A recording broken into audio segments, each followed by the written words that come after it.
All right, so today we're going to take a trip to Crater Lake National Park. Crater Lake National Park Is in southwestern Oregon. and it's part of a mountain range that's just as high, but it's a very different type of mountain range than the Sierra Nevadas in California, where Yosemite National Park is. The Cascades are a volcanic mountain range and made up of a chain of volcanoes that stretches along the western United States into Canada. And it's formed as a result of the subducting Juan de Fuca plate, which is made of ocean crust, and you see it outlined here. And the little Juan de Fuca plate is moving to the east, and it's denser than the continental United States, so it is getting subducted, or it is a subduction zone, and it gets pulled underneath the westward moving North American plate, and that Juan de Fuca plate is melting and creating magma, and over time, over millions of years, that magma rises and forms a chain of volcanoes that we call a volcanic arc, that we have given the name the Cascades, or the Cascade Range, that stretches from Northern California through Oregon, Washington State, and into Canada. And these volcanoes are what we call composite cones. That means they're made of assorted magma and lava and ash and other types of tephra, and they can build up very steep, your typical, stereotypical, what we normally think of when we draw or think of a volcano in our minds, kind of the classic cone-shaped that we see. So we're going to take a flyby of some of the more famous peaks of the Cascades. We're starting in Mount Lassen, which is in Northern California, and we're going to fly north past Mount Shasta. And the next major feature of the Cascades is Mount Mazama, which is where Crater Lake National Park is. And there's lots of other peaks, the Three Sisters, three very closely spaced volcanoes. Mount Jefferson is rather significant. Mount Hood in northern Oregon here is one of the higher peaks, a very popular tourist destination, and certainly one of the more famous volcanoes, Mount St. Helens, which erupted in 1980, Mount Adams, and there's Mount Rainier, which is the highest of all the Cascade peaks. And at the very northern end, at least in the United States, is Mount Baker at North Cascades National Park. And Cascades continue into Canada, but we're focused on Crater Lake, and we're going to fly back to Crater Lake and talk more about what it is and what we find there that makes it such an interesting, geologically interesting and significant place to talk about and to visit. So here we are back at Crater Lake, and Crater Lake is not a crater at all. It's actually what geologists call a caldera. And a caldera that formed here is a depression. The one that here at Mount Mazama formed 7,700 years ago during a very large cataclysmic eruption, much larger than what happened at Mount St. Helens in 1980. There were very large, very hot, fast-moving pyroclastic flows that came down the mountain and just flowed to points points north and points east, many miles, covering the landscape many miles, 40, 50, 60 miles away from Mount Mazama, as it covered the rivers and covered the landscape as it came down the mountain. Let's actually fly down to the Visitor Center and talk about how caldera, like Crater Lake, actually formed. Welcome to Crater Lake National Park. This is the Visitor Center, and we can see here Crater Lake, just the beautiful large circular feature. It's about 5 miles across, and that kind of tells us something about the size of the eruption that created this caldera. So let's talk about how a feature like a caldera, like Crater Lake, actually forms. It starts with a volcanic mountain like Mount Mazama, which is where Crater Lake actually is. Beautiful composite cone, part of the Cascades. And of course, underneath it is its huge magma chamber. All that magma supplied by that subducting plate under North America, with its conduit up to the top of Mount Mazama. And 7,700 years ago, Mount Mazama erupted in this enormous cataclysmic eruption.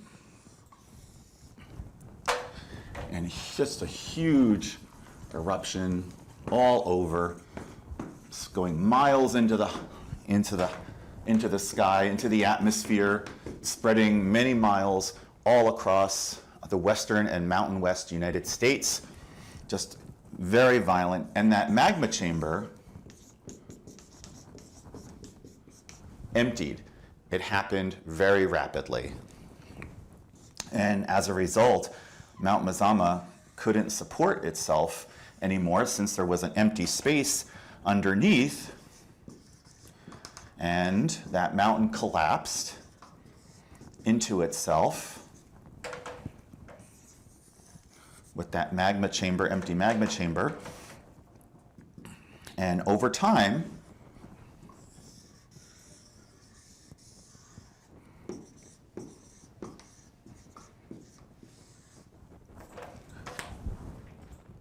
that open hole from that huge eruption filled with water from rain and snow that passed over it, and Crater Lake formed. But that magma chamber filled up and kept supplying some material because over time, little buildup of material, and what forms in the middle of Crater Lake, that cinder cone we call Wizard Island. And that's kind of a brief history of how a caldera like Crater Lake forms. Actually, the word caldera has the same root of the word cauldron, which is a large, round, deep, black pot used for cooking. And this eruption was so much larger and so much more cataclysmic and so much more rapid than what happened at Mount St. Helens in 1980. The ash was forced up into the atmosphere some 30, 40 miles. And here we go, we're going to take a trip up to the atmosphere as far as we can go here. And it just traveled to all points across the northwest and western United States, points west to the east where the Rocky Mountains are. And some of this ash made it as far east as the Appalachians on the east coast of the United States. Okay, so let's fly down again to the Visitor Center and take a closer look at this little crater here to one side of Crater Lake. This is Wizard Island, and it's not the same type of volcano or cone as Mount Mazama. This little guy is what we call a cinder cone, and a cinder cone is a typically very small, not very high, volcano made of loose tephra, or what we call clinkers, and ash, and because it's loose and unconsolidated, it doesn't grow very high. And Wizard Island is that type of cone. So here we are at the edge of Wizard Island. When you take the boat tour around Crater Lake, it can drop you off here and you can go hiking around like we are here.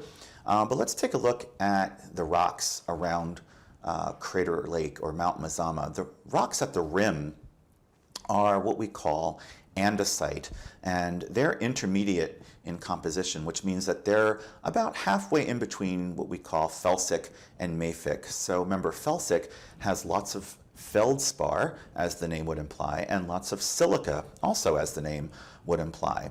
Mafic is typically very dark, black rock, has lots of iron and magnesium, not as much feldspar and silica. And so the rocks that make up Mount Mazama, the composite cone on which Crater Lake sits, is all typically andesite that we find here. But the rocks here, right on Wizard Island, are a little bit different. They're what we call rhyolite, and rhyolite is truly felsic in composition. So it's a rock made with lots of feldspar and silica or quartz, which is where the name felsic comes from. And we can see it's all very loose material. It doesn't grow very high. It indicates, this presence of Wizard Island indicates that Mount Mazama is not asleep in order for this little crater, this cone, to have formed. It's not a very high mountain, and that's because it's all loose boulders like you see here. It hasn't erupted in quite some time, as evidenced by the mature pine forest that's growing and developing on Wizard Island. But we can see that Mount Mazama is still awake from time to time. So we're going to fly across to another popular destination that the boat, when you take the boat tour on Crater Lake, takes you to. This is Phantom Ship, and it's also left over after the initial cataclysmic eruption of Mount Mazama. Some of that rhyolite built up or was erupting and just kind of got stuck and solidified as the magma chamber emptied. And over time, this is one of the leftover features of that eruption, and eventually was covered by the lake, and we call this Phantom Ship. And it's also made of rhyolite, just slightly different from the rocks that make up Mount Mazama. So as we fly around Crater Lake, we can see it's just an absolutely lovely shade of blue. It is so blue, it's cerulean blue, and it actually is borderline indigo and purple when you're actually down there on lake level. When you are taking the boat tour on Crater Lake, you can see down some 20 to 30 feet below the lake level. Which is actually telling you just how pure and clear and clean the water in Crater Lake actually is. It's said that if you could submerge to the very bottom of Crater Lake, some 2,000 feet deep, you would actually be able to see the sunlight penetrating through. It is the deepest lake in the United States, and it's one of the deepest lakes in the world. There are no rivers that drain into Crater Lake, and there are no rivers that drain Crater Lake itself. All the water that you see here in Crater Lake was supplied by rain and snow from clouds as they came off the Pacific Ocean, moved eastward to the Cascades, and it rained and snowed, and it took these past 7,700 years to fill up the caldera of Crater Lake. There are fish, interestingly enough, in Crater Lake. They are not native, of course. They were put there by humans about over a century ago when Crater Lake became a popular tourist destination and ultimately a U.S. national park. We know that Mount Mazama and Crater Lake are not asleep. There is some thermal activity, geothermal activity at the very deepest parts of the lake. The magma chamber is regenerating itself. It is still being supplied with magma by that subducting Juan de Fuca plate. So I do hope you'd get a chance to visit Crater Lake in southwestern Oregon. Make it part of your bucket list of places to visit. There are some of the terms that we talked about as it pertains to Mount Mazama and Crater Lake and the Cascades. So I do hope you get to visit this lovely tourist destination.